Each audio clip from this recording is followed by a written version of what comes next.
ove godine bi BDP mogao porasti gotovo 5%. To znači da se još uvijek nećemo vratiti na onu predpandemijsku razinu. To možemo očekivati tek krajem naredne ili eventualno početkom 2023. godine. Ove godine očekujem stopu rasta BDP-a od 5%. To zapravo zvuči kao jedan dobar rezultat, ali ako imamo na umu da smo prijašnjih godina rasli po stopi od 3%, zapravo ne možemo ni pričati o nekakvom iskoraku prema naprijed. Većinom je to bazni efekt, to je jednostavno rezultat ove cijele normalizacije, ove neobične situacije u kojoj smo se našli. Već sljedeće godine ta stopa rasta BDP-a bi mogla biti niža, ali ipak dovoljna da u 2 godine nadoknadimo gubitak prouzrokovan korona krizom.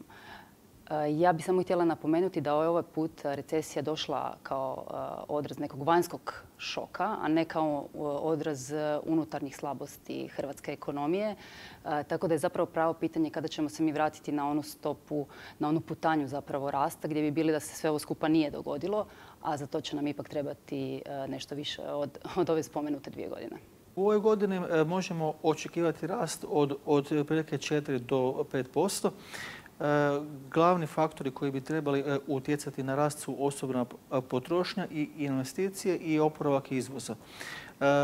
Osobna potrošnja je, ajmo reći, najveći driver jer na nju će osim turizma za koje očekujemo određeni oporavak utjecati isto tako i smanjena porezna presija na dohodak i ono što je vrlo bitno, očekujemo da se smanji stopa štednje koja je naglo porasla u ovoj krizi. Moje očekivanja za ovu godinu se kreću otprilike u skladu sa nekim službenima koje se najčešće spominju, dakle rast od između 5 i 6% BDP-a. S tim da treba naglasiti da realizacija tog očekivanja zavisi od tom rješenju pandemije na proljeće.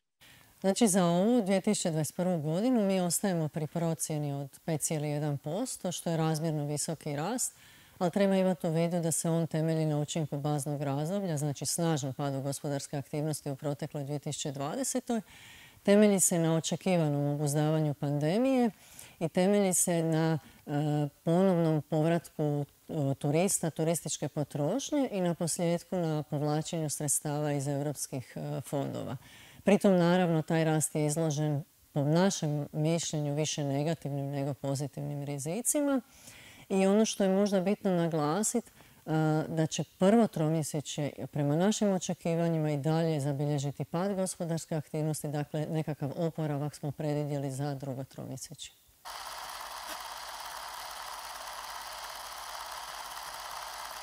Najveći doprinos rastu bi trebao dati izvoz usluga, odnosno konkretno turističkih usluga.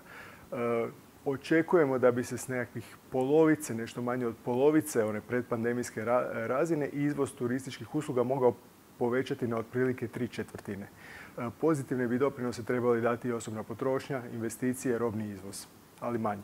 Najviše vjere ulažem svakako u osobnu potrošnju, to je potrošnja kućanstva i taj odgovor bi bio isti da ste me to pitali prije 2 i 5 i 10 godina. Jednostavno to je obilježje modernih ekonomija u kojem osobna potrošnja čini 2/3 BDP-a.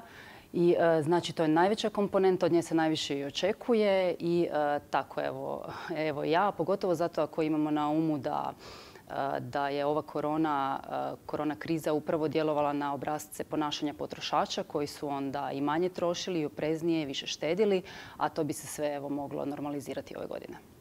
Prema našim očekivanjima u ovoj godini će najveći doprinos rastu BDP-a imati osobna potrošnja, osim turizma za koji očekujemo postepeni oporavak, ali to će biti po svemu sudeći dvoznamenkaste stope.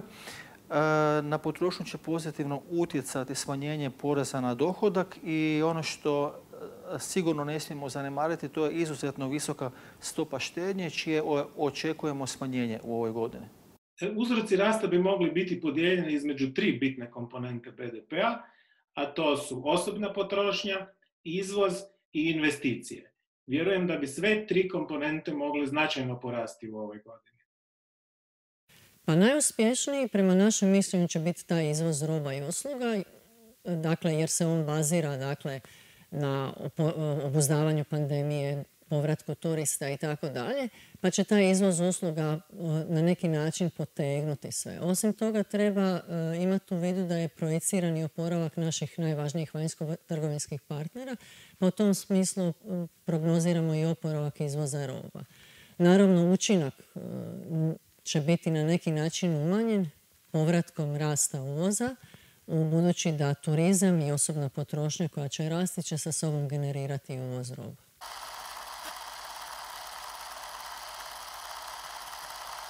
U smislu rasta najuspješnije bi trebale biti one djelatnosti koje su u pandemiji najviše stradale. Znači uslužne djelatnosti koje su osjetljive na mjere socijalnog distanciranja. Znači djelatnost pružanja smještaja, ugostiteljstvo, promet osoba. Biću optimist i vjerovat ću u dobru turističku sezonu, tako da to bi definitivno bio izvoz.